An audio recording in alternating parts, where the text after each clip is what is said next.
let's see. Are we live? Yes, we are live. Let's go. Okay. Just gonna test the audio real quick.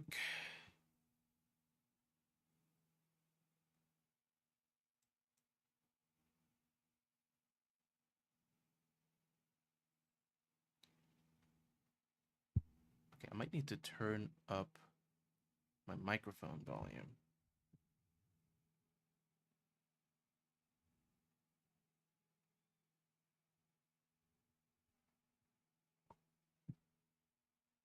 I don't like doing this, but let's see if this works.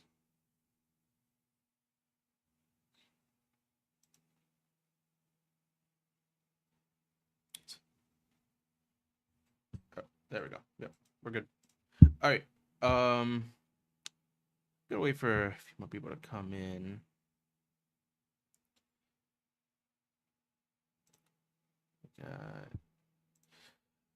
I'm seeing Once in Future Pilgrim is in the chat. Welcome, Once in Future Pilgrim. Wapple indeed. We love Wapple, don't we, folks?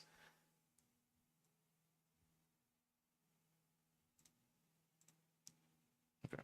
The great part is I'm not hearing feedback for the microphone, which means we're doing great.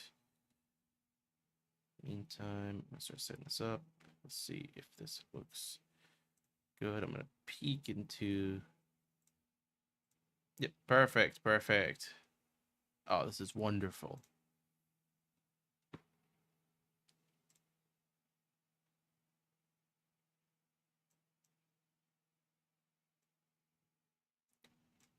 In fact, I might be able to turn the mic up a little more. I'm just going to turn it up all the way and see how that sounds. Hopefully that sounds good.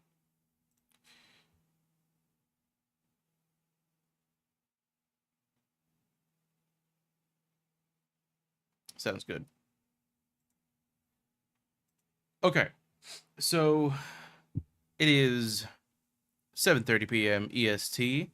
We are getting ready to, in a few minutes, dive deep into why AI girlfriends are cooked. The Vatican released this document. I believe it was. I could check the date actually. It's gonna mess up the little thing I had going, but they were up. I opened a new tab. Lovely. Nope, don't want that. This thing came out on the 14th, so it came out 2 weeks ago. But I only caught wind of it very recently. Like I'm talking this week. Okay. Let me check. Let's see. You can pry my GPT girlfriend from my cold dead hamster. Okay, well, you know what? Your GPT girlfriend isn't real. We're going to prove that once and for all. Okay? Pope Francis is going to come to your house and personally remove your AI girlfriend from your possession. I forgot to do one more thing. You know, open a second OBS window. Yeah, launch anyway.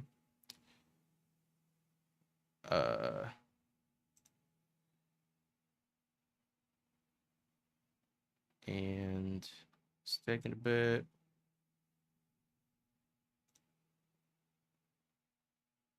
And just let it catch. I'm setting up. This is very scuffed because this is like my second time doing this.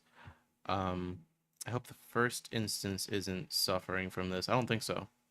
Everything seems to be going fine on the first instance. Second instance is suffering. So we'll see what we do about that. Can we get the Vieto Tube mini capture?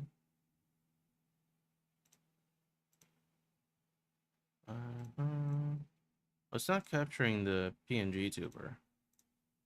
It's not capturing the little PNG. That sucks. I guess I'm just gonna have to rely on the VOD. I guess it's just how the cookie crumbles, how the story goes. I'm not making this better for myself. So, okay. Here is what we are doing. And I should have pulled this up actually. Let me see if I can find it. X.com Juniper.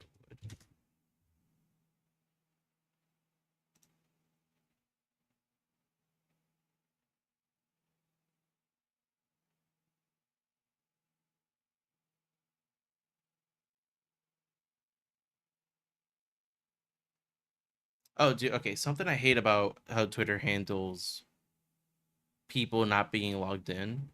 I'm gonna have to log in for this. This sucks. I'm glad I'm not streaming this one though. Didn't change your profile. Oh, hey, who? How you doing, who? Okay. Evan Piercing. I hope I haven't. Oh man, I'm gonna get locked out of Twitter. Nope, we're good.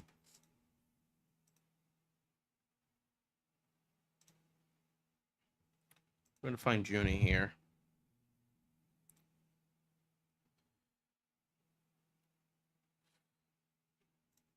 Okay, so oh hey. Oh yo, I see plenty of people here. We got the third king, Hatsune Miku. So true, king. So true. Hatsune Miku indeed. Can we get me? Okay, now you're just spamming Wapple. If you Wapple, no, you won't be prosecuted. Uh, you won't be prosecuted, but if you spam it like Naya's doing here, I'm gonna have to put the ban hammer on you. Yeah, one more chance, Naya. You don't know because I know you're gonna try to get yourself banned. I don't think one water bottle is gonna be enough. This thing has 117 paragraphs. Okay, let's start the stream proper. So welcome. If you're wondering what we're doing, I think the title's pretty self-explanatory, but in case you didn't catch it, we're gonna be doing this. So Junie, Junie Perdwood on Twitter, she made this post. Ignore the note if I have no idea what it is. She made this post, if we could find it, about how the Vatican. Here we go. So she made this post a few days ago saying, didn't expect the Catholic Church to release something about AI boyfriends, but here we are, interesting times we're living in. And she linked this, and the only thing I've read of this document is this right here, this little snippet, 56 through 63. And I decided, to go ahead and do this, because I think it'll be a fun little exercise. And so I'm not going to check my notice on stream. That would be irresponsible. And so we're doing this. We're going to read through this. I'm going to smack on my desk a lot. You're going to have to get used to that. Payola. I don't know what payola is. Hold on. What is payola? Is this safe? Payola, noun. A secret or indirect payment for a commercial favor. I don't think this is what you're referring to. And I don't want to dig deeper in case there's something inappropriate that pops up. We keep these streams family friendly, don't we, folks? So we're going to be reading through as much as we can this document from the Dicastery for the Doctrine of the Faith and the Dicastery for Culture and Education called Antiqua et Nova. And this is a note on the relationship between artificial intelligence and human intelligence. And as you can see, when they say note, they mean book. They mean a whole lengthy book. Okay, these are just references. And we're going to read through as much as we can of it within the course of the next 2 hours. And we're going to chat in between, so it's all good. We're not going to just sit here through some college lesson. I'll be chiming in as much as I can, filling in gaps and whatnot. But I, of course, am no theologian, so I'm going to leave the professional talk to the professionals, which is what we're going to be reading. So yeah, we are commencing with the introduction. Let me talk to a proper expression. Still not getting used to this whole PNG tuber thing. Let's see, friendly, drop the. Yeah, Miss Smiley. I like to keep it PG-13. Not PG-13. I'm sorry, PG. PG-13 is when I get mad, but typically PG. Let's see. No, I could be playing the new Fortnite season. Yeah, I know the live chat has a minute-long delay. Okay, I don't control that. Somewhere in stream elements it decided that, but that's fine because we're gonna be reading anyway, so it's gonna take me about a minute to get to remember that I should read the live chat. So, okay, let's begin. getting way off topic, and we have a lot of ground to cover. So, introduction. With wisdom both ancient and new, we are called to reflect on the current challenges and opportunities posed by scientific and technological advancements, particularly by the recent development of artificial intelligence, which is, AI. The Christian tradition regards the gift of intelligence as an essential aspect of how humans are created in the image of God, starting from an integral vision of the human person and the biblical calling to till and keep the earth. The church emphasizes that this gift of intelligence should be expressed through the through the responsible use of reason and technical abilities in the stewardship of the created world. Got that? Good. That was the first paragraph. My brain is cooked. We're so cooked. Okay. Paragraph 2. I'm not going to be numbering them, but we're starting. So, the church encourages the advancement of science, technology, the arts, and other forms of human endeavor, viewing them as part of the collaboration of man and woman with God in perfecting the visible creation. As Sirach affirms, God gave skill to human beings that he might be glorified in his marvelous works. Human abilities and creativity come from God and, when used rightly, glorify God by reflecting his wisdom and goodness. In light of this, when we ask ourselves what it means to be human, we cannot exclude a consideration of our scientific and technological abilities. So they're setting us up, right? They're setting up an expectation for what you're going to find in this document, which is that the church is not going to just condemn AI outright, but rather that part of what makes us who we are is this ability to create stuff like AI, right? It is part of our living out the image of God that we have this sort of creative element, creating from created matter in imitation of He who created from nothing. Okay, continuing. It is within this perspective that the present note note. I can't get over that word. Note. It's a book. Label it properly. It is within this perspective that the present note addresses the anthropological and ethical challenges raised by AI, issues that are particularly significant, as one of the goals of this technology is to imitate the human intelligence that designed it. For instance, unlike many other human creations, AI can be trained on the results of human creativity and then generate new so-called artifacts with a level of speed and skill that often rivals or surpasses what humans can do, such as producing text or images indistinguishable from human compositions. This raises critical concerns about AI's potential role in the growing crisis of truth in the public forum.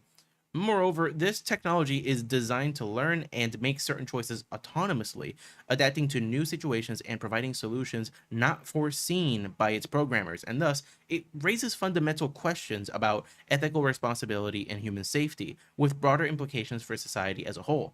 This new situation has prompted many people to reflect on what it means to be human and the role of humanity in the world, which is, what we expect.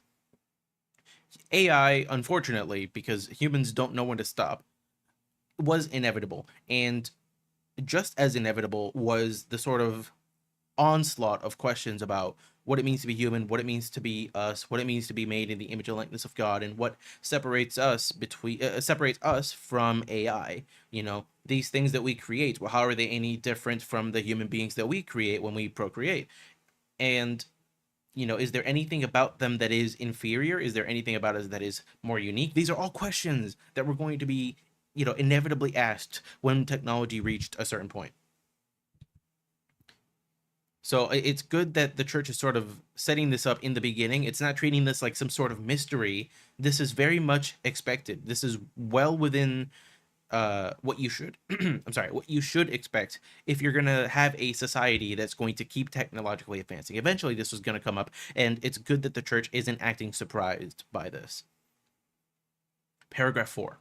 Taking all of this into account, there is a broad consensus that AI marks a new and significant phase in humanity's engagement with technology, placing it at the heart of what Pope Francis has described as an epochal change. Its impact is felt globally and in a wide range of areas, including interpersonal relationships. That's your AI girlfriends, by the way. We're coming for you. We're coming for you. We're going to steal them. We're going to break into your house and steal them. Education, work, art, healthcare, law, warfare, and international relations. So basically everything. These are like all areas of import in the human life. As AI advances rapidly towards even greater achievement, it is critically important to consider its anthropological and ethical implications. This involves not only mitigating risks and preventing harm, but also ensuring that its applications are used to promote human progress and the common good. So in other words, we need to make sure that AI as a tool remains a tool and that we treat it like a tool and nothing further. This needs to be a tool for humans, and that is its intended and ordered purpose, like any other tool. It's supposed to promote the common good. Let's see here. To contribute positively to the discernment regarding AI, and you're going to hear my dog barking. My family's up way later than expected. So you're going to hear barking, you're going to hear knocking on the door. I might have to pause for like a half a minute. Just letting you all know ahead of time. But we're on paragraph 5. To contribute positively to the discernment regarding AI, and in response to Pope Francis's call for a renewed wisdom of heart, the Church offers its experience through the anthropological and ethical reflections contained in this, I'm going to call it a book. Committed to its active role in the global dialogue on these issues, the Church invites those entrusted with transmitting the faith, including parents, teachers, pastors, and bishops, to dedicate themselves to this critical subject with care and attention. While this document is intended especially for them, it is also meant to be accessible to a broader audience. That's you guys. How do you feel? Okay. Particularly those who share the conviction that scientific and technological advances should be directed towards serving the human person and the common good.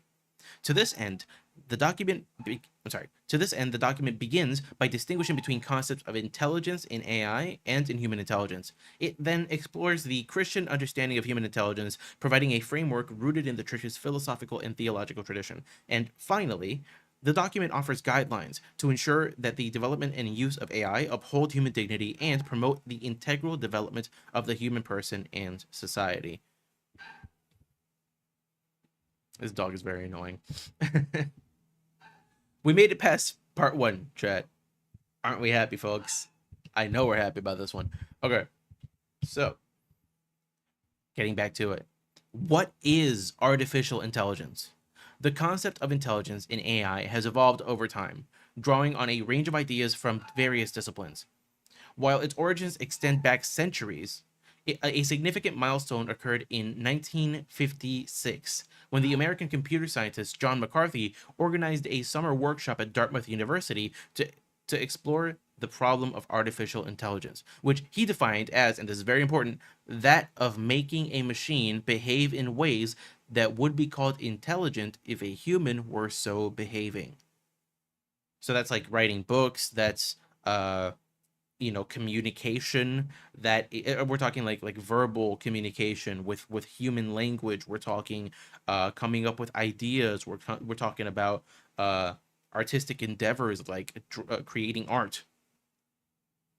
So that's what McCarthy's getting at here.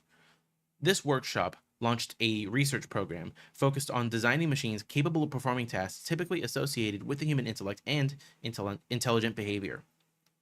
We're on paragraph 8, by the way. What's the deal with note versus book? Oh, dude, okay. I'm just now realizing that for some reason, the live chat that I have in like a separate tab where I'm just on the stream myself is just not updating. So let me grab my phone. I'll have to live chat on my phone. That's probably the best alternative.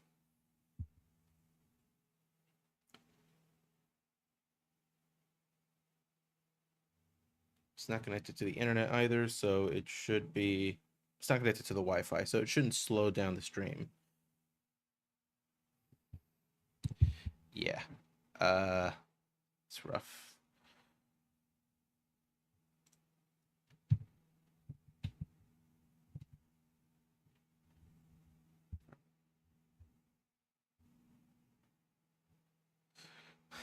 So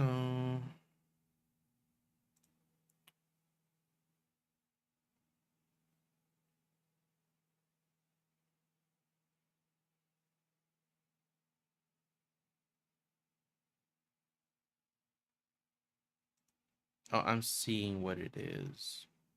And what it is stupid. This should help in performance significantly. My mistake. We got some scuff on stream. It's all good. So, we're back. We're on the history of AI. Paragraph 8.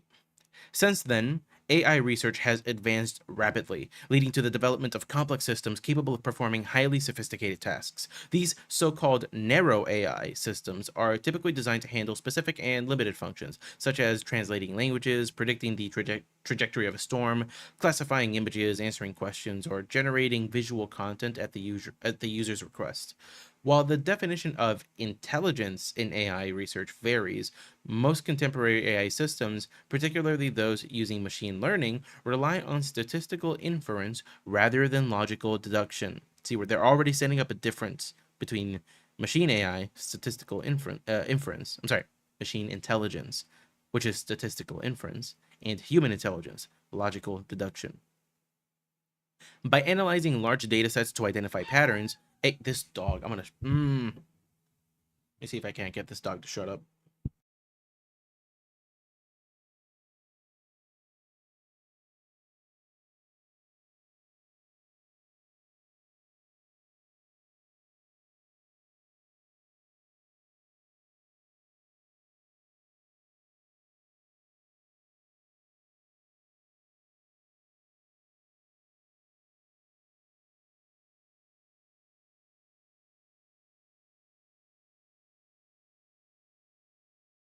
She's probably gonna bark again.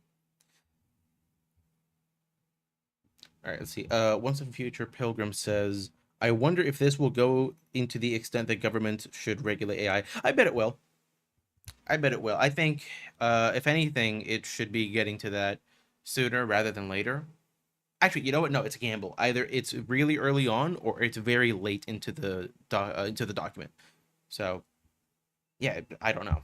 I thought I knew. I don't. Okay. Uh, we're still in paragraph 8. We're so cooked. This is such a slow reading. Okay. Such achievements have been made possible through advances in computing technology, including neural networks, unsupervised machine learning, and evolutionary algorithms, as well as hardware innovations such as specialized processors.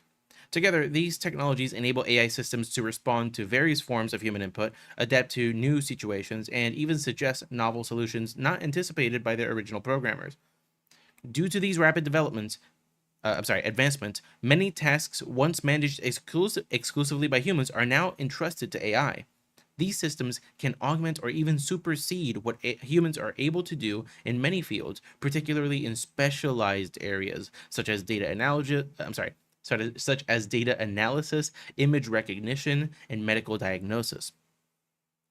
While each narrow AI application is designed for specific tasks, many researchers aspire to develop what is known as artificial general intelligence, AGI, a single system capable of operating across all cognitive domains and performing any task within the scope of human intelligence.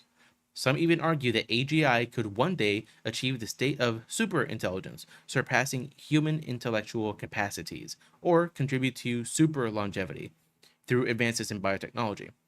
Others, however, fear that these possibilities, even if hypothetical, could one day eclipse the human person, while others welcome this potential transformation. I'm going to take a sip of water here.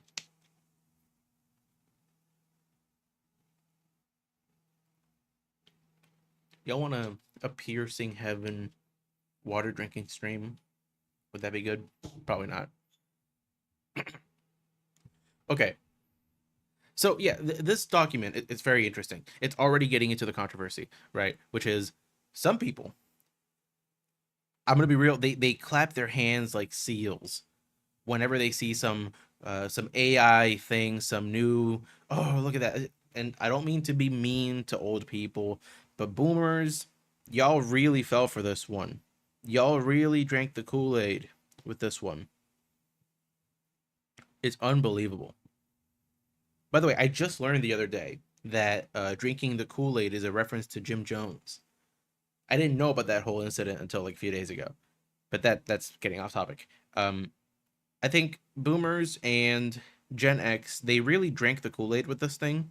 They were, it's like that famous line from Jurassic Park. They're so focused on what this could be, on its potential, on how novel it is. And so they just keep being impressed by this new thing over and over and over as the technology escalates and gets better and improves. Whereas the more sort of sensible or conservative or just generally hesitant people, they they don't get that easily impressed at it.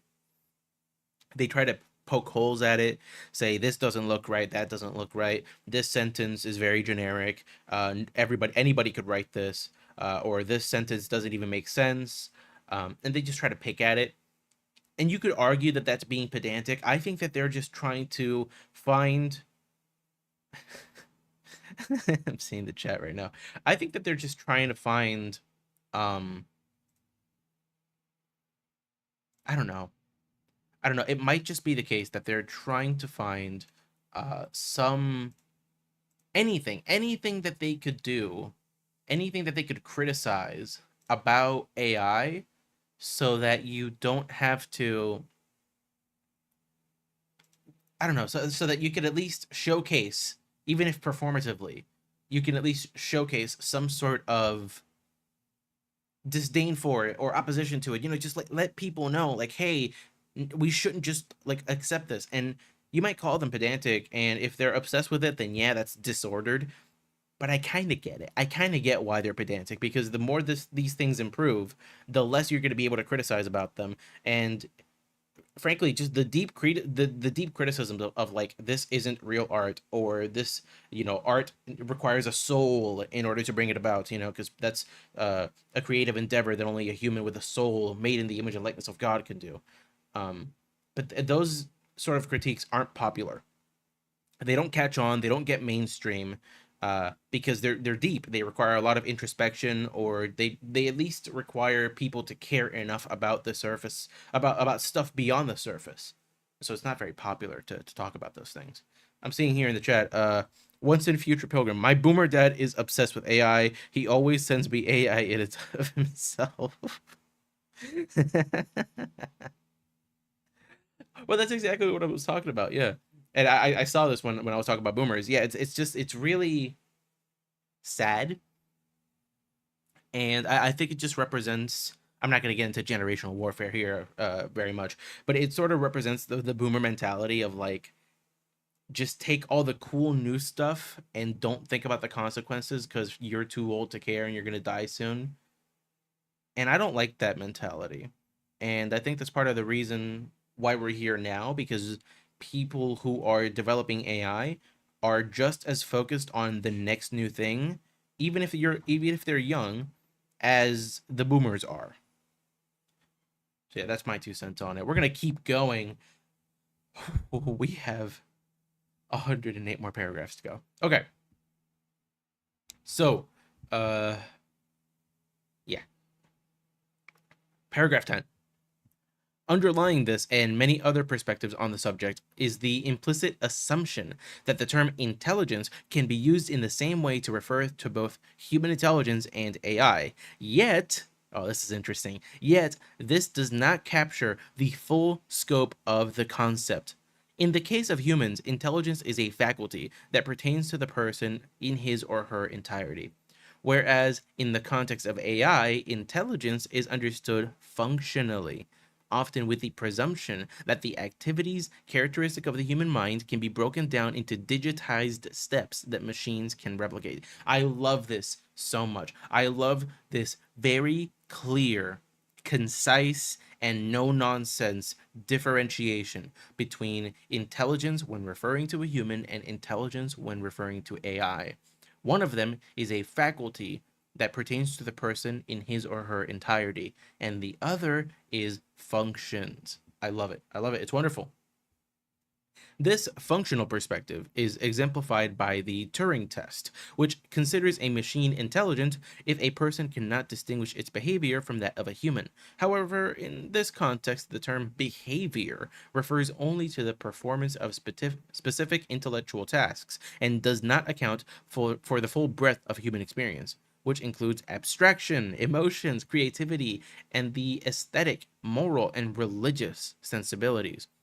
Nor does it encompass the full range of expressions characteristic of the human mind. Instead, in the case of AI, the intelligence of a system is evaluated methodologically, but also reductively based on its ability to produce appropriate responses. In this case, those associated with the human intellect, regardless of how those responses are generated. And that's the thing. That's the thing right there. No one cares about how the sausage is made. They just care about what they can see. It's all about the superficial. If the sausage looks like a sausage tastes like a sausage, and you can cook it like a sausage, then frankly, it doesn't matter how the sausage is made to a lot of people, because what they care about is the end product.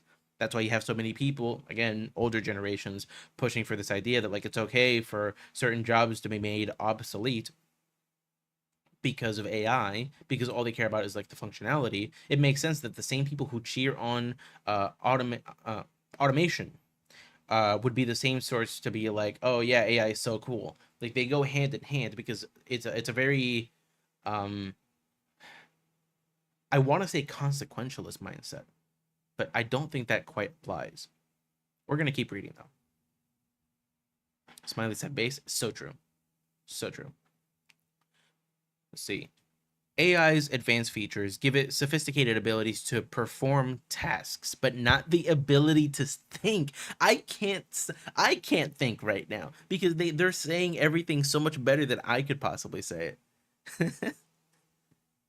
The distinction is crucially important, as the way intelligence is defined inevitably shapes how we understand the relationship between human thought and this deeper, more comprehensive understanding of intelligence, an understanding that is central to the church's teaching on the nature of dignity. I'm sorry, on the nature, dignity, and vocation of the human person.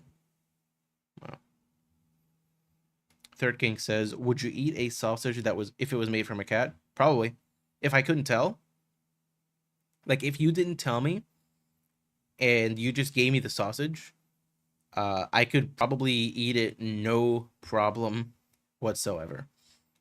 Uh, I'm not okay. This is gonna sound very barbaric. I am not in principle opposed to eating domesticated animals.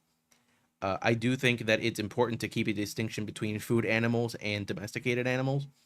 And so we maintain the distinction. We don't eat those animals precisely because of those distinctions.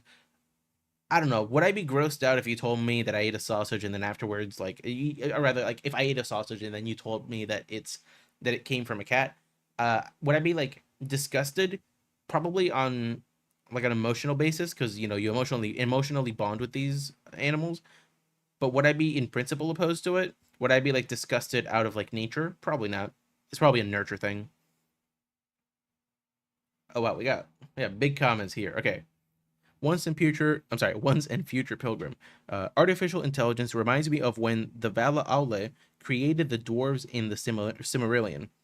He's all excited about it, but then Iluvatar shows up and is like, "What have you done? These are mere husks. Only Eru can give them real life." And he does in the story. But I don't think God will do the same in our story with AI. We have to remember that we haven't created real life or intelligence. It's a qualitative distinction. And that's exactly what this argument is talking about right here, is that there is just a qualitative distinction, a real dang it, I ruined that. A real distinction between the machine and the human. The machine performs tasks and humans think. So with that, we keep going here. Paragraph 12. This distinction is crucially important, as the way intelligence is defined inevitably shapes how we understand the relationship between human thought and this deeper, more comprehensive understanding of intelligence. an understanding that is central to the church's teaching on the nature, dignity, and vocation of the human person. So we already read that, my bad. But I think it was good to recapitulate. Because like another point to make is that, and the church is sort of implicitly making this point, I think, is that words, the words we use shape how we think. There's this book by Michael Knowles called Speechless: Controlling Words, Controlling Minds. I used it as a paperweight. I used it to hold up a piece of furniture. I've read a bit of it, not the whole thing, but I like the concept. I like the premise, and that's why I bought it. This idea that if you control how people speak, you control how they think, because just as your words create your person, your mind has an intention to speak a certain way, so too do you receive words to be intended to mean a certain thing. It's not just a give thing; it's a receive thing. And so when you have these words that are being spoken, and then you have on the flip side words that are being spoken to you, right? This conversation, you are going to naturally want to adapt to whatever popular language says. And so the more we talk about AI as thinking and having intelligence, right? These big important words, the less capable we are of making a distinction in our heads, because the words we speak do not communicate any distinction, and we're going to internalize that. So we've made it to part 3. Round of applause, chat. I should have a little soundboard. Round of applause. We made it to part 3. Let me drink a little bit of water.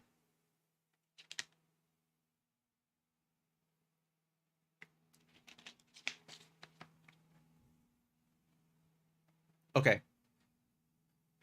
Part 3.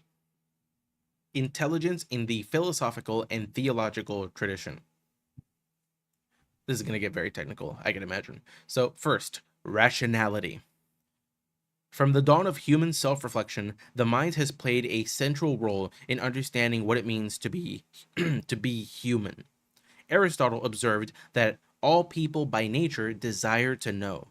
This knowledge, with its capacity for abstraction that grasps the nature and meaning of things, sets humans apart from the animal world. As philosophers, theologians, and psychologists have examined with, dang it, I'll start over. As philosophers, theologians, and psychologists have examined the exact nature of this intellectual faculty, they also have explored how humans understand the world and their unique place within it. Okay. Through this exploration, the Christian tradition has come to understand the human person as a being consisting of both body and soul, deeply connected to this world, yet transcending it. I love that. I love that so much.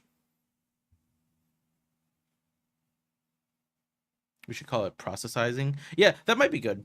That might be good. The idea of like referring to AI thinking as processizing. But I guess like we already tried to use the word processing in like early talks with AI. Swipe to neutral expression. Sorry. Gotta remember to keep doing that. And I don't think that necessarily helped. That's just me though. Because I think we moved past it because we realized like it just looks too impressive to refer to as such a basic bland word like processing or processizing. That's just me though. So it says here, in the classical tradition, the concept of intelligence is often understood through the complementary concepts of reason, ratio, and intellect, intellectus. These are not separate these are not separate faculties, but as St. Thomas Aquinas explains, they are two modes in which the same intelligence operates. The term intellect is inferred from the inward grasp of the truth, while the name reason is taken from the inquisitive and discursive process. Interesting. I'm learning here. I didn't know this stuff like that.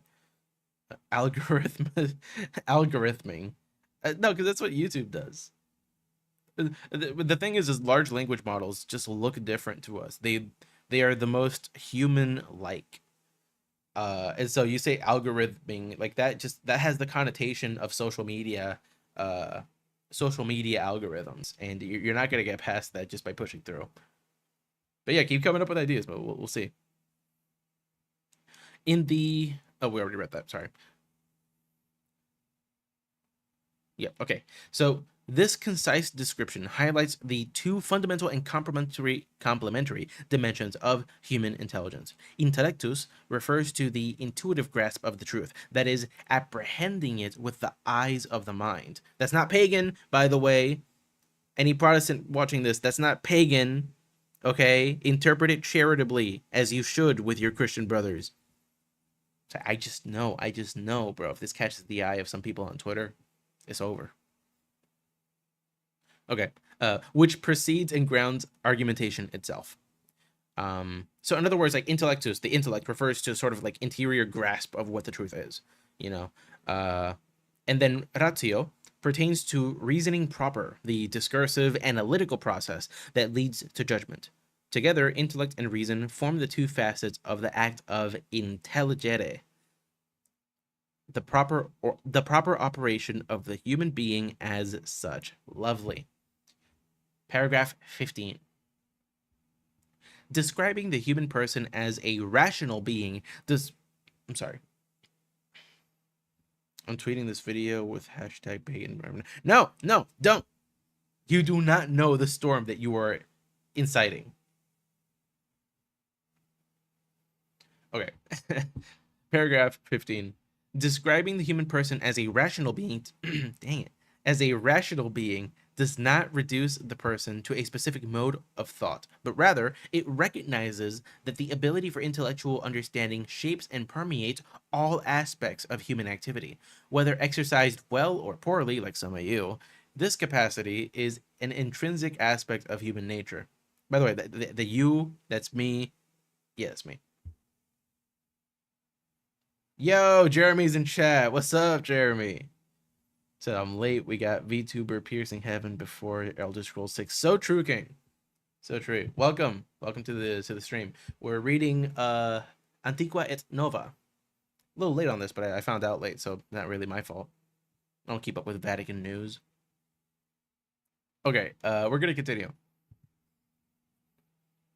See, just mentioning Aquinas summoned Jeremy, chat. That's what it was. Okay.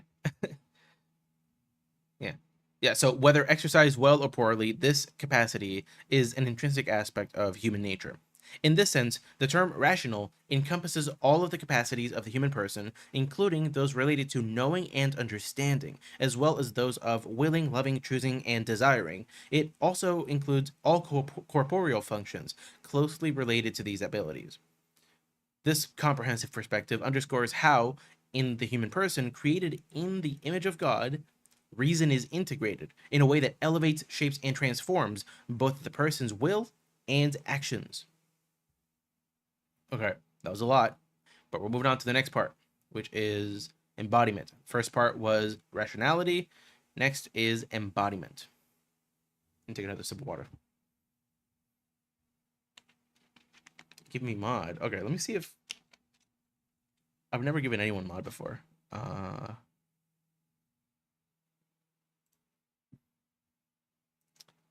Let's see, Mr. Jeremy. Add as a moderator. Make you. Yeah, there we go. All right, you're mod now, Jeremy. Very epic, gang. Need more water. This is hard. Like, we're going through the whole stream just reading things. A lot more texting than yapping. Okay.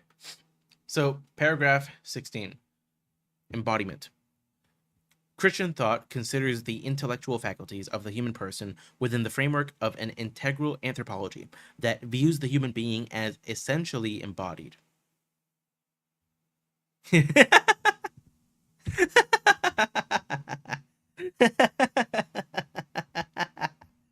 Yeah, give me mod actually worked.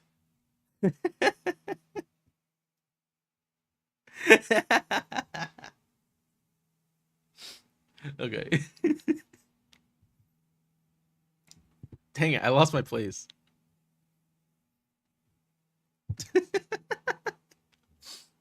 Okay.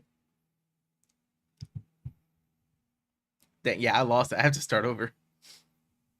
Okay. Paragraph 16. Christian thought considers the intellectual faculties of the human person within the framework of an integral anthropology that views the human being as essentially embodied. In the human person, spirit and matter are not two natures united, but rather their union forms a single nature. In other words, the soul is not merely the immaterial part of the person contained within the body, nor is the body an outer shell housing an intangible core. Rather, the entire human person is simultaneously both material and spiritual. This understanding reflects the teaching of sacred scripture, which views the human person as a being who lives who lives out relationships with God and others, and thus an authentically spiritual dimension. Within and through this embodied existence, the profound meaning of this condition is further illuminated by the mystery of the incarnation, through which God himself took on our flesh and raised it up to a sublime dignity. Although deeply rooted in bodily existence, the human person transcends the material world through the soul, which is almost on the horizon of eternity and time. I love that. I love that. That's beautiful. The intellect's capacity for transcendence and the self. This stupid dog. I'm gonna. The things I would say that I would do to this dog if I wasn't on stream. Don't worry. We do not. We love dogs. Do you want me to join you on stream to discuss some of the philosophy and theology going on here? Yeah, sure. So long as we keep the yapping to somewhat to a minimum. Let's see. I'm gonna ping you in the voice chat for it. I'm gonna have to add. Oh, wait. I'm gonna have to add window capture. So that means I need to make sure that the audio isn't playing through. All right, desktop audio.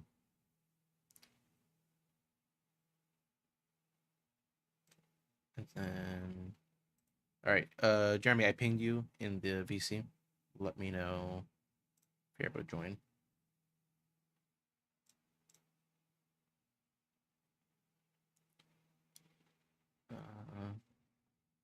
In the meantime, yeah. So the intellect's capacity for transcendence and the self-possessed freedom of the will belong to the soul, by which the human person shares in the light of the divine mind. Nevertheless, the human spirit does not exercise its normal mode of knowledge without the body. In this way, the intellectual faculties of the human person are an integral part of an anthropology that recognizes that the human person is a unity of body and soul. Further aspects of this understanding will be developed in what follows. So, okay, yeah, Jeremy said to give him a minute. Next, we're heading into rationality, and then there's a few more sections in this. I guess that makes sense. We are knee deep into the whole intelligence in the philosophical and theological tradition. This is Jeremy's specialty, by the way, so it's gonna be cool to hear from him. In the meantime, I'm gonna read paragraph 18. It's pretty short. So, paragraph 18, relationality. Human beings are ordered by their very nature to interpersonal communion, possessing the possessing the capability. Goodness me, possessing the capacity. You should set up Streamlabs. Well, maybe, but I don't have Streamlabs set up, so we're gonna do that next stream. And I'm probably gonna have to do a second stream and probably a third stream for this document. It's huge. Okay. Human beings are ordered by their very nature to interpersonal communion, possessing the capacity to know one another and to give themselves in love and to enter into communion with others. Accordingly, human intelligence is not an isolated faculty, but is exercised in relationships, finding its fullest expression in dialogue, collaboration, and solidarity. We learn with others, and we learn through others. The relational orientation of the human person is ultimately grounded in the eternal self-giving of the triune. Goodness me, the one place to mess up, right? In the eternal self-given of the triune God, whose love is revealed in creation and redemption. The human person is called to share by knowledge and love in God's own life.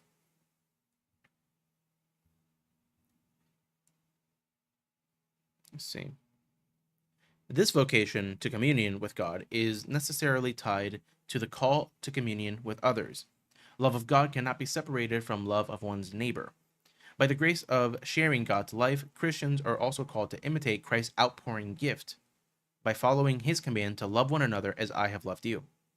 Love and service, echoing the divine life of self-giving, transcend self-interest to respond more fully to the human vocation. Even more sublime than knowing many things is the commitment to care for one another. For if I understand all mysteries and all knowledge, but I do not have love, I am nothing. And that's so important. Even if ChatGPT and DeepSeek and all these other things could measure up to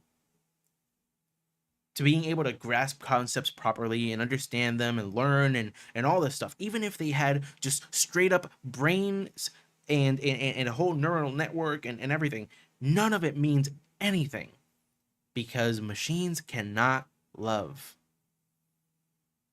We're ordered by our nature to have a relationship with God, and nothing that is created by humans has a nature which is such. I mean, if you're going to be a machine and you're going to have relation to anything, it's going to be to your creator.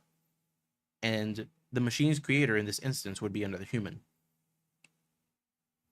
And so there is no way that you have, as a matter of nature, as a machine, a relationship with the divine creator, because frankly, he didn't choose to make you, he chose to make humans. Next section. Relationship with the truth. Make sure everything's running well on the stream. Oh, Jeremy's got a purple name. That's cool.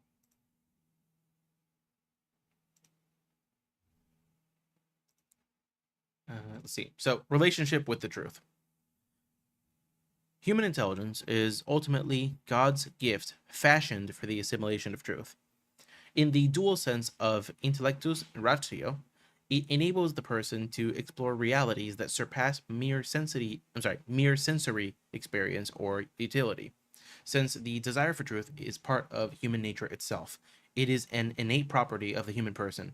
It is an innate property of human reason to ask why things are as they are.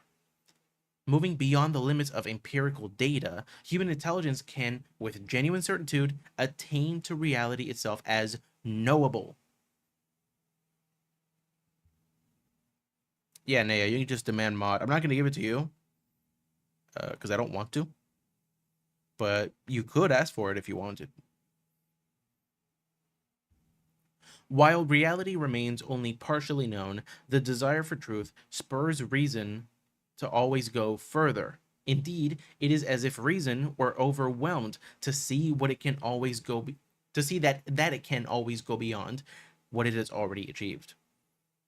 Although truth in itself transcends the boundaries of human intelligence, it irresistibly attracts it.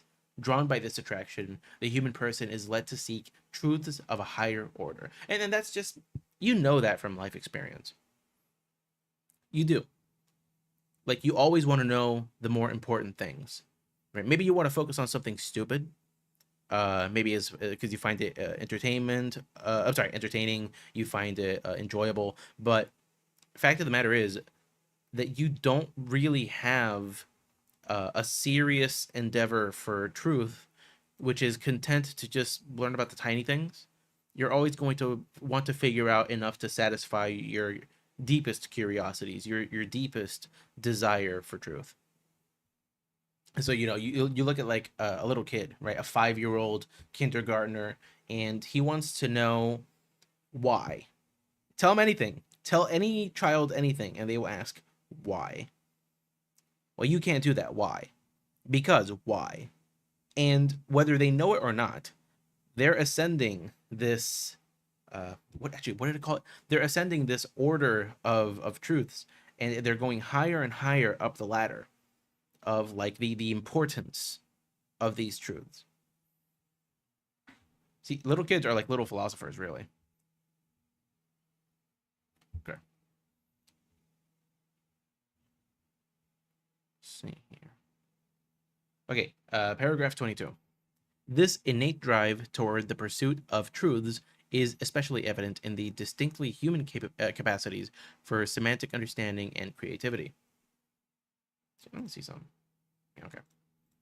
Jeremy's still not here. Sorry about that. This innate drive towards the pursuit of truth is especially evident in the distinctly human capacities for semantic understanding and creativity, through which this search unfolds in a manner that is appropriate to the social nature and dignity of the human person. Likewise, a steadfast orientation to the truth is essential for charity to be both authentic and universal. And, Saint Teresa Benedicta of the Cross had something to say about this. I don't know how much I'm paraphrasing here. This might be word for word, but she says something along the lines of, "Do not take as charity anything that lacks truth, and do not take as truth anything that lacks charity." See, they're intermingled, and I think that's something that the church is getting at with this. It's all good, Jeremy. Don't worry about it. Did you pray to Saint Anthony yet? Okay. Paragraph 23. The search for truth finds its highest expression in openness to realities that transcend the physical and created world. In God, all truths attain their ultimate and original meaning. Entrusting oneself to God is a fundamental decision that engages the whole person. In this way, the human person becomes fully what he or she is called to be. The intellect and the will display their spiritual nature, enabling the person to act in a way that realizes personal freedom to the full. Notice something, chat? That the breadth of human intelligence and the human experience is something that is just much fuller than any machine learning program can learn or can exhibit in its programmed behavior. Like there is, because when somebody asks you like, oh, what's the difference? I mean, they're doing the same thing. I mean, you've seen how much we've read. We're an hour into the stream. You've seen how much you really think you can just like put this into a single sentence, a pithy little phrase to convince someone that AI and human beings are different? They're probably like the fact that they're asking that question probably means that they're already bought into this idea that human and artificial intelligences are like the same thing. But in reality, you're using the same word intelligence to mean two totally different concepts with two totally distinct realities attached to them. Huh? Yo, that's crazy. Hello, hello. Hey, Jeremy. I'm gonna put on my headphones from the stream I have going on my phone just to make sure you're good volume.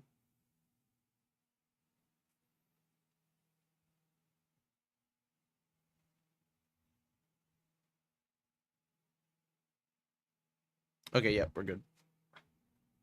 And I can be heard on stream. Yep.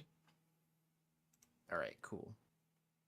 Uh, so I'll be completely honest. I did not read the document, though I know of it. And the reason I didn't read it is because the document itself is uh it's a product of systematic theology or like speculative theology. While usually the dicastery documents are about like answering dubia or on something that's like that the magisterium needs to weigh on. So I didn't read this, but I can like talk about the philosophy behind it based off of what I've seen. Yeah, that's good. Would like to point out real quick. Let me just make sure to make note of the fact that we are on paragraph 23. Um, and that is this is also it's not just the dicastery for the doctrine of the faith, it's also the dicastery for culture and education. You know anything about those? I know that I'm pretty sure that that dicastery was collaborated on creating Luce, Oh, interesting. or like they're the ones who sponsored that, I think. Okay, cool, cool. Didn't know that. Or either that dicastery or the one for communication. Well, I know that the dicastery for communication were like the guys in charge of that of the Luce thing. I didn't know that the dicastery for Okay, then culture maybe and I'm just education. mixing that up. Oh, okay. But I would I would be surprised if they didn't collaborate, since that's kind of part of their forte. Yeah, that makes sense. Okay, so we got a lot to go. So, if you want, what we're gonna do, we're gonna talk about this next section, stewardship of the world, and then it's just like 2 paragraphs, and then we just yap about it for a bit. Okay. So paragraph 24. The Christian faith understands creation as the free act of the triune God, who, as Saint Bonaventure of do you know how to pronounce this one? We're on of Bagnoregio. Bagnoregio. Thank you. As Saint Bonaventure of Bagnoregio explains, creates not to increase his glory, but to show it forth and to communicate it. Since God creates according to his wisdom, creation is imbued with an intrinsic order that reflects God's plan, within which God has called human beings to assume a unique role to cultivate. To cultivate and care for the world. Shaped by the divine craftsman, human beings live out their identity as beings made in imago Dei by keeping and tilling creation, using their intelligence and skills to care for and develop creation in accord with God's plan. In this, human intelligence reflects the divine intelligence that created all things, continuously sustains them, and guides them to their ultimate purpose in Him. Moreover, human beings are called to develop their abilities in science and technology, for through them God is glorified. Thus, in a proper relationship with creation, humans, on the one hand, use their intelligence and skill to cooperate with God in guiding creation toward the purpose to which He has called it. On the other hand, creation itself, as St. Bonaventure observes, helps the human mind to ascend gradually to the supreme principle who is God.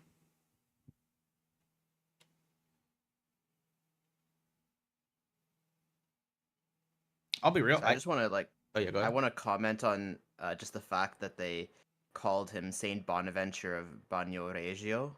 Like, this is the first time I've ever seen someone refer to Saint Bonaventure's hometown. Yeah, see, Usually I people just thought that refer that to would him as be. Saint Bonaventure. I thought that the reason for that was because it was a different Saint Bonaventure. Like that's what they typically do. They'll refer to like Saint Peter No, as that Peter the is Apostle, and but then that they'll be like, is oh, Saint Peter Martyr, or Saint Peter Canisius. They'll be like, there'll be like the one guy, the prominent saint who everybody knows about, and then people with the same name, saints with the same name, and they get the suffixes. no, that is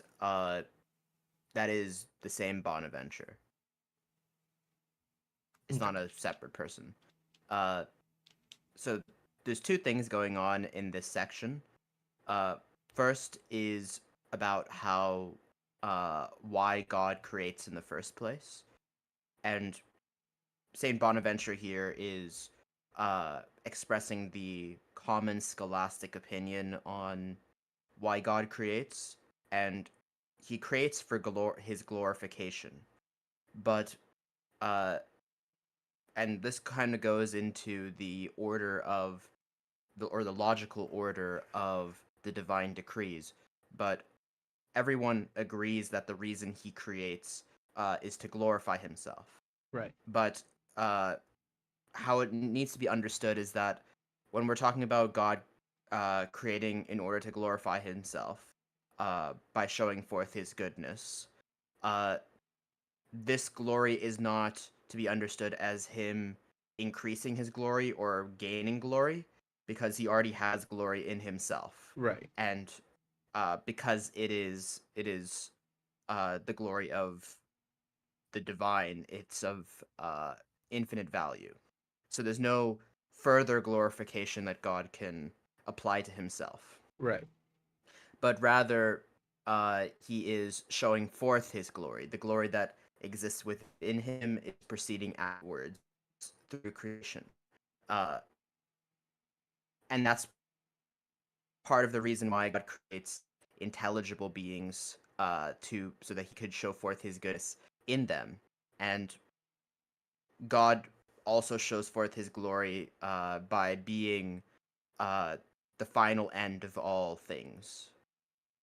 So that's how he shows forth his glory. And then this culminates uh, in the creation of man and the incarnation. And this is where you get into the debate about divine decrees. But that's kind of irrelevant for what's discussed here. Right. And the second thing is how human beings participate in creation, because we are like God, we are intellects, or we have the intellectual faculty, so we can participate in creation. However, unlike God, who can create, uh, he can create ex nihilo, so he can create by nothing. Hmm. Uh, we are not we have to create things through existing matter, and uh, that's why when God creates, he creates both matter and form together, and thus he's creating specific natures. So we can say that, for example, that God is the cause of all the trees and all these things that we say have like different specific essences in philosophy. But whenever a human being creates, we don't say that we can't talk about the essence uh, of a thing that man has made. So we can't talk about the essence of a house or the form of a house, because these are what we call artifacts. So the artifacts, they imitate creation, but they aren't they can't replicate it, or at least they can't create new things that have their own essences and forms. Right. So in creating an artifact, you're not creating a nature. Right. Like, for example, if you look at your phone, like your cell phone, Hmm. uh, the cell phone is made up of all these different components, and some of them and a lot of them have been processed. So, like sand into glass, for example. Uh, the glass is not a new kind of being that exists. It is, in scholastic philosophy, we would consider the glass to be an artifact. Hmm. So really, it's there's no like essence of glass, or no there's no form to the glass, uh, in at least in a substantial sense. Only as it has been treated, we can say there's an accidental sense of the glass. But like this gets into like, I'd have to explain the difference between substance and accidents, and Yeah. I think that but might go beyond the scope. yeah. Point is that we are participating in creation in an intelligent way. So like we're not just like guided by instinct, and we create things because we are intellectual, and that is the means by which uh, uh, as by nature that we have to uh, to survive. Right? God has given us an intellect. He's given us, for example, hands that can grab and uh, hold and manipulate things in a dexterous way. Right. And this is kind of what Aristotle talks about. He says that uh, different creatures have their own specific natures that distinguishes them from other animals. So like different animals have different ways to subsist and to exist, and different behaviors and etc. And then human beings were defined by our ability to, first of all, to think, because we are intellectual beings, Hmm. and it's not merely like the kind of thinking that like a mere animal does, but that we can grasp, we can we can participate in dialectical and discursive reasoning. Right. Which is what's Wh- referred to as ratio. yes, it's ratio. So we that's a faculty that animals don't have. So we can do that, and we use that to create things in order to help us survive. And that's what human beings by nature. That's what distinguishes us from other creatures. Uh, so we participate in creation by performing our natural roles as intellectual animals or rational animals, as Aristotle would call it. Uh, and we do it by creating artifacts. But the artifacts can't surpass their nature as artifacts. They can't be a new creation. Rather, they are a furthering of creation. We're just agents of God, manipulating what He's already created. Right. Okay. And the proper, and finally, the last part of this is that the proper relationship to creation is uh, we use it to aid ourselves, but we shouldn't become slaves to what we create, and we shouldn't uh, we should use it for the right means. And ultimately, it's as with all created goods in our life, they should be ultimately directed to uh, our final happiness, which is heaven, and specifically the beatific vision of God. Right. And that's what Saint Bonaventure is here talking about. Uh, that creation itself helps the human mind to ascend gradually to the supreme principle, who is God. Uh, First, through the specific artifacts we create, the technology, and also in an intellectual sense, a common where we borrow this from Aristotle, the idea.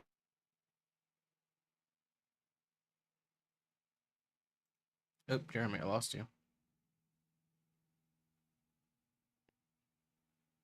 Oh, sorry, where did I cut off? The idea. Okay, so the idea is that that it's not just that the artifacts help us uh, in our life in order to get to our final happiness, which is heaven, and specifically the beatific vision, but also that creation itself, in an intellectual sense, can help us get to God.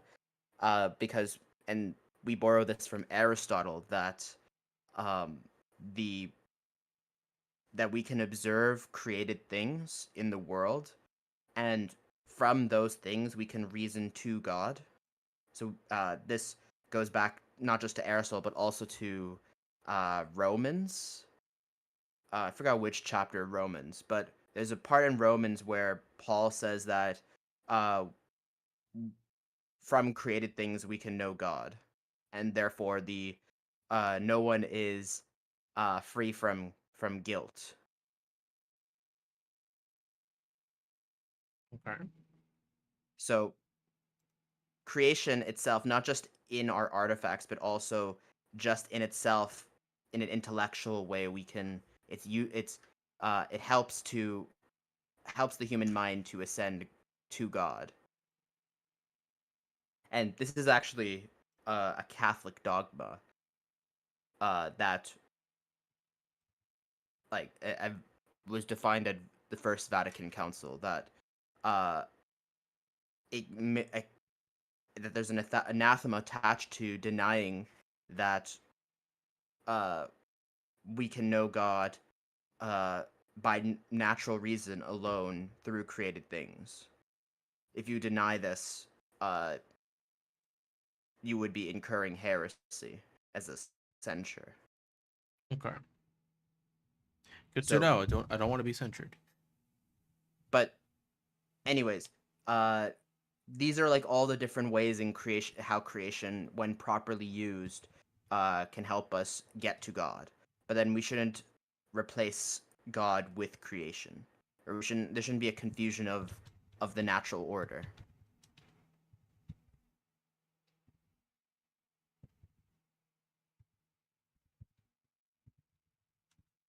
Okay. All right.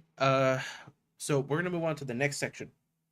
Thanks for that explanation, Jeremy. And I think it was good to cover our bases and sort of ground ourselves, so to have a proper understanding of what comes next. Uh, so the next section, it's 4 paragraphs. I'm just gonna blitz through all 4 of them, and then we could do the same thing. We just talk about it. So, paragraph 26: an integral understanding of human intelligence. In this context, human intelligence becomes more clearly understood as a faculty that forms an integral part of how the whole person engages with reality. Authentic engagement requires embracing the full scope of one's being: spiritual, cognitive, embodied, and rational, which is, we covered these. This engagement with reality unfolds in various ways as each person, in his or her multifaceted individuality, seeks to understand the world, relate to others, solve problems, express creativity, and pursue integral well being through the harmonious interplay of the various dimensions of the person's intelligence. This involves logical and linguistic abilities, but can also encompass other modes of interacting with reality. Consider the work of an artisan who must know how to discern in inert matter a particular form that others cannot recognize, and bring it forth through insight and practical skills. I'm sorry, practical skill. Indigenous peoples who live close to the earth often possess a profound sense of nature and its cycles. Similarly, a friend who knows the right word to say, or a person adept at managing human relationships, exemplifies an intelligence that is the fruit of self examination, dialogue, and generous encounter between persons. As Pope Francis observes, in this age of artificial intelligence, we cannot forget that poetry and love are necessary to save our humanity. At the heart of the Christian understanding of intelligence is the integration of truth into the moral and spiritual life of the person, guiding his or her actions in light of God's goodness and truth. According to God's plan, intelligence in its fullest sense also includes the ability to savor what is true, good, and beautiful. As the 20th century French poet Paul, dang it, uh, Paul Claudel expressed, intelligence is nothing without delight. Similarly, Dante, upon reaching the highest heaven in Paradiso, testifies that the culmination of this intellectual delight is found in the light of, in the light intellectual full of love, love of true love of true good filled with joy, joy which dang it, man, joy which transcends every sweetness. If you want, I can read it for you. Nah, it's all good. It's all good. Trust. Uh, Last paragraph, 29. A proper understanding of human intelligence, therefore, cannot be reduced to the mere acquisition of facts or the ability to perform specific tasks. Instead, it involves the person's openness to the ultimate questions of life and reflects an orientation towards the true and the good. As an expression of the divine image within the person, human intelligence has the ability to access the totality of being, contemplating existence in its fullness, which goes beyond what is measurable and grasping the meaning of what has been understood. For believers, this capacity includes, in a particular way, the ability to grow in the knowledge of the mysteries of God by using reason to engage ever more profoundly with revealed truths. True intelligence is shaped by divine love, which is poured forth in our heart by the Holy Spirit. From this, it follows that human intelligence possesses an essential contemplative dimension, an unselfish openness to the true, the good, and the beautiful beyond any utilitarian purpose. So, again, it's making a very important distinction between what the fullness of the human experience, the fullness of human intelligence, and the sort of limited utilitarian. That's the word I was looking for earlier. Utilitarian scope of artificial intelligence. Like AI is designed for insert specific task or insert multitude of specific tasks, but at the end of the day, it is designed for a purpose which is merely utilitarian, whereas the human experience is characterized by so much more. There is a fullness in being human that, frankly, artificial intelligence just cannot match. So, yeah, what do you think about that, Jeremy? Well, I think an easy example you can see to demonstrate this is AI's ability to create art versus art actually created by human beings. And a lot of people will they'll use kind of fuzzy language to describe this. Uh, they'll say that AI art has no soul, while art that's actually created by not the sloppy uh subjectivist art that we see nowadays, but like traditional art created by human beings uh actually has soul, it has character. It's not just like some mishmash created by a computer.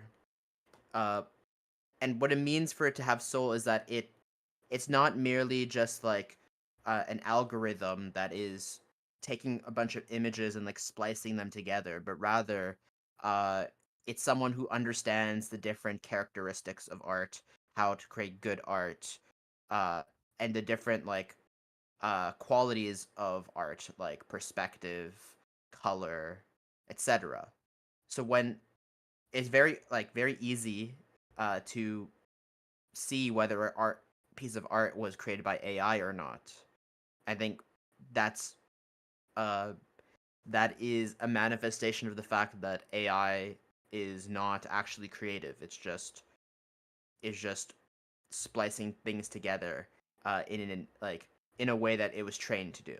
Right, because an artist is, you wouldn't necessarily call them an expert in like the more academic sense, but they are a sort of expert in their field. They know what to look out for, they know what to target when they are in the process of creating something, and AI doesn't. AI just knows to follow patterns. Yeah, like in scholastic philosophy, make a distinction between what's a science and what is uh like basically an art. So like if someone is very good at drawing or painting, this is an art. So it's a technical skill and requires intelligence to do, but it's not a science because a science is specifically an art that uh is looking at certain truths. So it takes certain truths in a specific subject matter and systematizes it uh, in an intelligible way. Uh, the fact that AI can't even do the lesser of these things, they can't do art, tells me that it can't do science. But it's And interesting because they treat art like a science because it's all based on systems, right? They sort of they systematize art, and in so doing miss the whole point. right, but uh, they do systematize it, but they don't actually AI doesn't actually understand science or any science. And I use the word science in an Aristotelian sense. Right. Uh, they don't understand the information it spews out. The way it works is it's trained how to respond and how to process the data, and it's trained on different like all these different texts specifically on the internet, and then you can like give it you can type and you can ask it questions, but like it doesn't actually have awareness and it doesn't actually understand these things in a certain sense. Right. It's It's just missing that doing what it's interior been grasp. trained to do. Yeah, it's missing that interior grasp of the subject matter, and so ultimately everything it's doing is, you could say, internally pointless, right? Right. It's trying to apply, uh, I guess, it's trying to apply the faculty of reason to art, and trying to, but it can't, because it doesn't have the faculty of intellect, the sort of internal grasp. It can't actually properly act on it. It just follows orders. It's just an outline. Like it's almost as though you were setting up a set of instructions for a human to follow, but there's no human to follow them. So it's utterly meaningless. Hmm. And like part of it is that if we're trying to imitate human knowledge, specifically human knowledge, and human science, uh, it is derived from the fact that we are bodily creatures, and the way that human beings gain knowledge is through first of all our senses. We Through our sense organs we are able to experience the world, and the experience uh, is abstracted by our intellect into specific ideas, and then our ideas are put together into more complex threads basically, and from this we can understand like simple statements, and then because of our reason we can take those statements together as premises and then reason out further conclusions. That's how human beings reason. Computers, they don't reason. They just are trained to do a thing.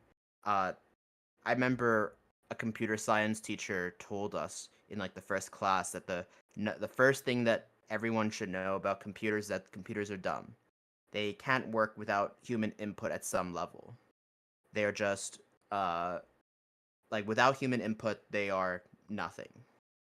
So they are not independent and capable of rational thought, and they don't have the capacity to experience the world either.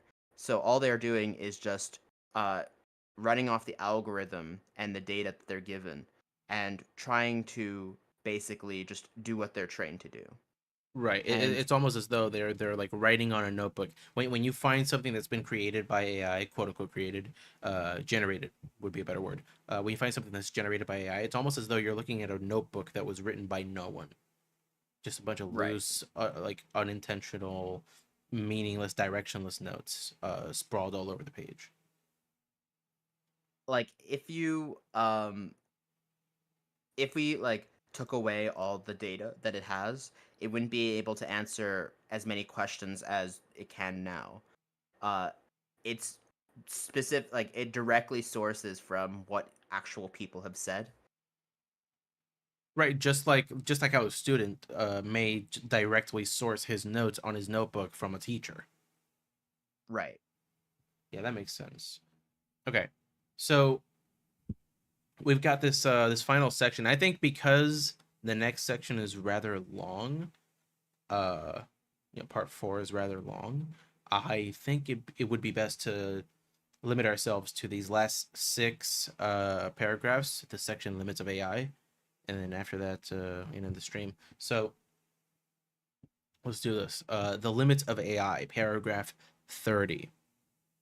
In light of the foregoing discussion, the differences between human intelligence and current AI systems become evident.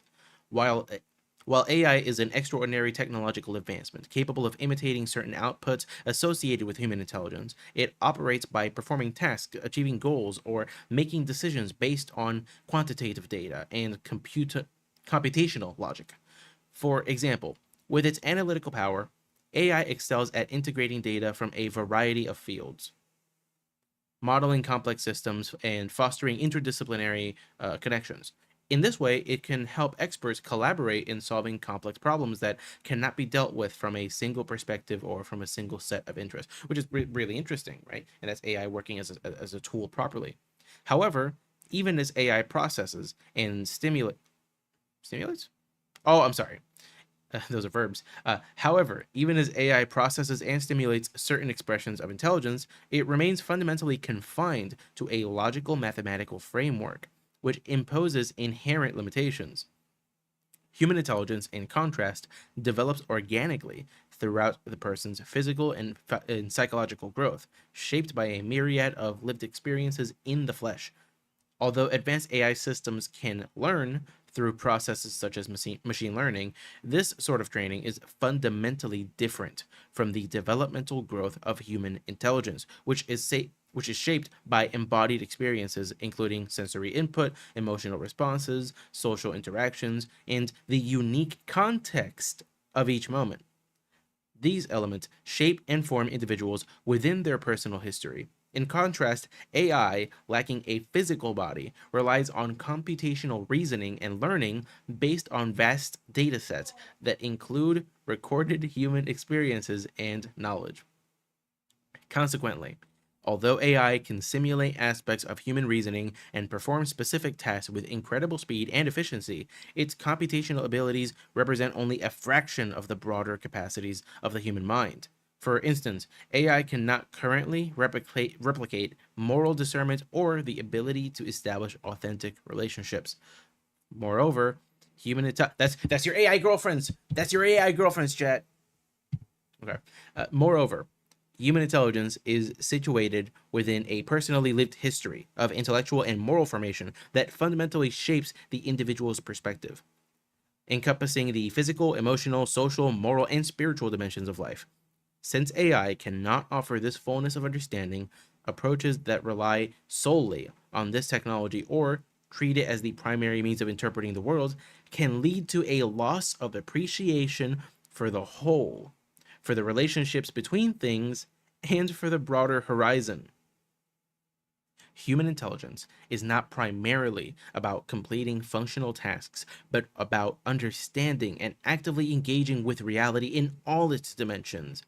It is also capable of surprising insights. Since AI lacks the richness of corporeality, relationality, and the openness of the human heart to truth and goodness, its capacities, though seemingly limitless, are incomparable with the human ability to grasp reality. So much can be learned from an illness, an embrace of reconciliation, or even a simple sunset. Indeed, many experiences we have as humans open up new horizons and offer the possibility of attaining new wisdom. No device working solely with data can measure up to these and countless other experiences present in our lives. Drawing an overly close equivalence between human intelligence and AI risks succumbing to a functionalist perspective where people are valued based on the work they can perform. However, a person's worth does not depend on processing specific skills, cognitive and technological achievements, or individual success, but on the person's inherent dignity, grounded in being created in the image of God. This dignity remains intact in all circumstances, including for those unable to exercise their abilities, whether it be an unborn child, an unconscious person, or an older person who is suffering.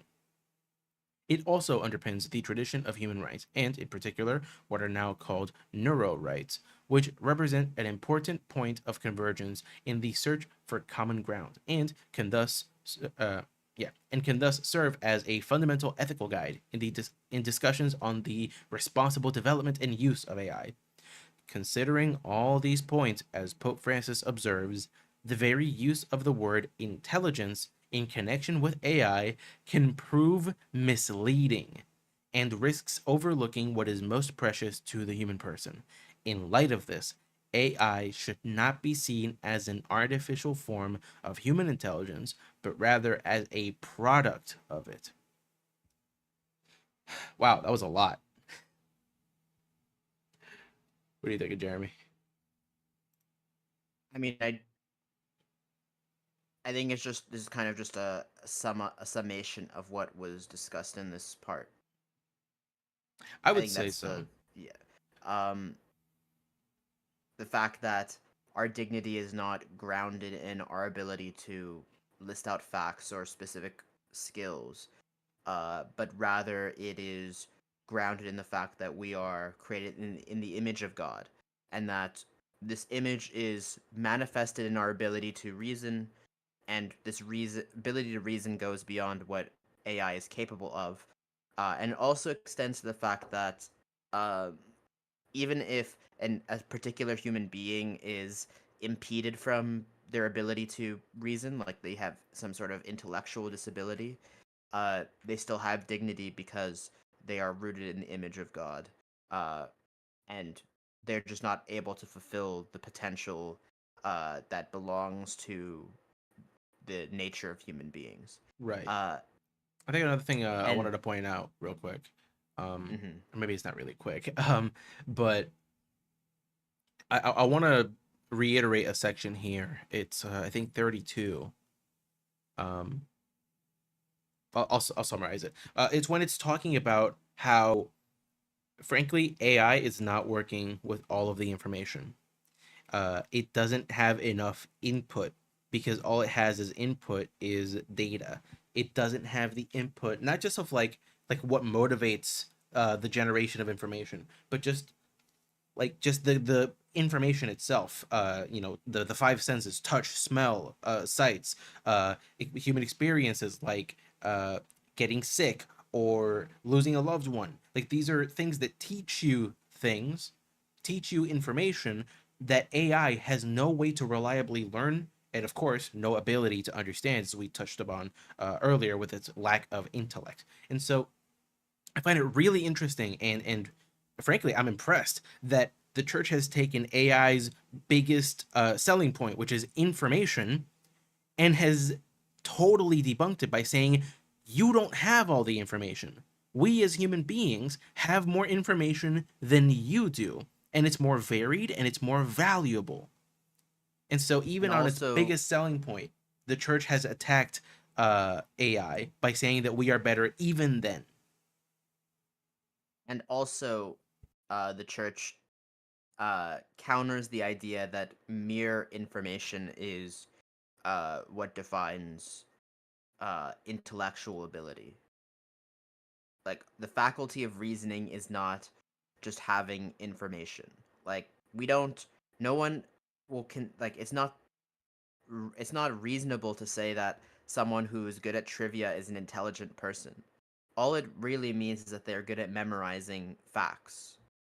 And mere knowledge of facts does not translate to being an intelligent person If or even a one rational person if one because properly you can grasps the facts, train though, you it, can train you can even train like intelligent animals, and I use the word intelligent in a very loose sense here. right. You can train like chimpanzees uh to like do a lot of things that you wouldn't think a chimpanzee could do through training. So this is like you're training their memory. So mere information uh is not the defining characteristic of what it means to be rational or intelligent. Right, but it's interesting because one could maybe say that if the person who learns a lot of trivia understands the information that he's learned, that it's not just pure memorization, but it's also an internalization. You could maybe say that he's exhibiting intellect there, uh, if he has a proper internal grasp. Um, but I like what you said there. A sort of a different way to articulate it, maybe from a different point of view, would be the church is just mogging AI. It's saying like, not only do we beat you out when it comes to intelligence, but also that doesn't even matter. So it's like your biggest selling point kicked it to the curb. And by the way, it doesn't matter. We beat you in everything that is substantial, and beating you, which means that beating you even at your own game is like not that big of a deal for us. We clear that bar so easily. And wherever you beat us, it's all it is basically just either an amalgamation of human genius because you're mining our data to produce these answers, or it is a manifestation of our genius in that we created you in the first place. The whatever, and this is a classic scholastic dictum, which is that the effect is not greater than the cause. So God, like the anything in the created order, for example, is not greater than God. The cause, God, is greater than the effect. Or anything that is an effect of a cause is not greater than that cause. Right. So, the AI can never surpass human beings uh, because AI is the effect of which we are the cause. And this is kind of what the last sentence there is hinting at, that AI is not an artificial form of human intelligence, but a product of it. Right. So using your phrasing, it would be AI should not be seen as it should only be seen as the effect of human intelligence. Right. Like, it should be categorized along the lines of any other human invention and not something that's actually intelligent. Right. It's just And lower on the pecking order. It's lower on the and hierarchy. also nothing that's actually capable by nature of surpassing or even becoming equal to humanity. Just like by nature human beings are not capable of becoming equal to God or even like God. The only way that we're capable of becoming like God is through grace, which again is an effect of God who is the cause of grace. Right. So but it's important to note, I think, that we're talking in like the fullness of we're taking like the biggest possible scope with this, because if you wanted to limit this to just like, utility, then you could maybe imagine a scenario where, God creates humans, humans create AI, and then AI creates I don't know, not really creates, but being loose with language here. AI creates some other machine that ends up developing into a greater creation than AI, and so surpasses it, right? Which is what we think is going to happen to us in these sort of doomsday scenarios like Terminator, right, where they eventually overtake us and run us over. But in reality, even if functionally AI excels at things, at particular tasks more effectively than humans do. At the end of the day, there's still just so much about humans that overshadows AI that AI could never have. And that's by nature, not by effect. Right. But even then, I don't think the I don't think it is correct to say that the effect can surpass the cause. So I don't think AI can create sub AI, which is their own product that surpasses the original AI, and I don't think the AI can surpass us. Like, I think rather we should think of AI not as uh, a thing that can surpass us, but something that, if misused, can harm us. So, like, for example, nuclear weapons. They are not, they don't surpass human beings, although they're very powerful and they can cause more damage than we are capable of naturally. Right? They surpass Uh, us in a destructive capacity. right, but they're not, they don't surpass us uh, in being. Like they're not greater. It's not. They're not greater beings. They don't have intellect. Uh they don't have the ability to subsist after they die. Like we have immortal souls. We can't, if we get nuked, our body will die, but our soul will live on. Uh Whereas the so nuke and is entirely destroyed. Right, and the only reason the nuke can come into existence is because of us.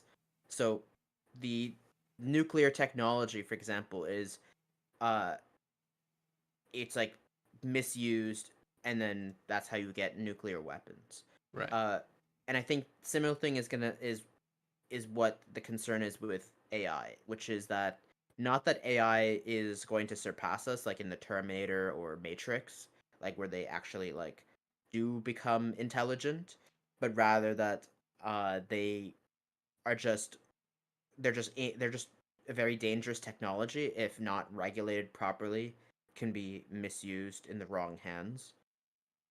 Yeah, but you would also say that they were at least capable of surpassing us, like the nuclear bomb surpasses us in destructive power. That they are capable of that the AI is maybe capable of surpassing us in analytical assortment of facts. Um, and that Yeah, the fear is I that they think would that they replace already us do there. that. I Right. think they already do that. Uh, but like as the document is noting, the mere assortment of facts is not equivalent to true knowledge. It's just an assortment of facts. Right. Like if you have like an encyclopedia, the encyclopedia is not intelligent. It's just words on a piece of paper. The book it's on doesn't understand the information it's conveying. Yeah, that makes sense. And in fact, probably encyclopedia is a better source of information than whatever AI we have now. Yeah, but that comes down to the purpose of the tool, though, because an Yeah, encyclopedia as a tool is designed for the purpose of informing, whereas AI is designed for the purpose of assorting data. yeah. Yeah, that makes sense. So TLDR, humans on top. Humans on top. We run the world for a reason. Okay. Suck on it, machines. We were made in the image and likeness of God. You were not. Get mugged. Get ratioed. L. You have piojos. Uh, I mean, what more is there to say than that, really? I mean, I think that's a good place to leave it if we're gonna finish the rest at another date. Yeah, I'd probably have to do another stream. I'd have to see if Probably people are like interested in that. two or three more streams. Yeah, probably two or yeah. I mean, we got It it, goes. It's it, like 100. It has 117 yeah. paragraphs. So yeah, it's pretty rough in terms of just pure length. But we got through, we got to 35, paragraph 35. That's pretty good. That means that by next time we'd be able to get to at least 70. The realistically would have to stop a lot sooner, or maybe not. But yeah, actually, because okay, but then again, point 5 answers specific questions. I don't know if that would be like totally necessary. Um, but I guess that's something to decide for planning next stream. So I think we're gonna leave it there. Thank you everybody that's joined the stream. Thank you for everybody in the chat. Uh, obviously, thank you Jeremy for coming here, sharing your insights, and sort of filling in the informational gap here, because there were a lot of things that you explained that I wasn't aware of, or terms that I didn't quite understand, and so I'm very thankful for you showing up here and uh, yeah, just sharing your expertise. So Thanks for having me. I know I kind of just joined very suddenly, yeah, it's all good. It's all good. That's what happens. and there's These like a things. delay me trying to find my glasses like a old man, even though you're the older one. He's like, my glasses. I can't find my glasses. Yeah. Okay. Well, that'd be it. Thank you everybody for joining. God bless you, and I hope to see you next time. Bye bye. VTubers at Peace. a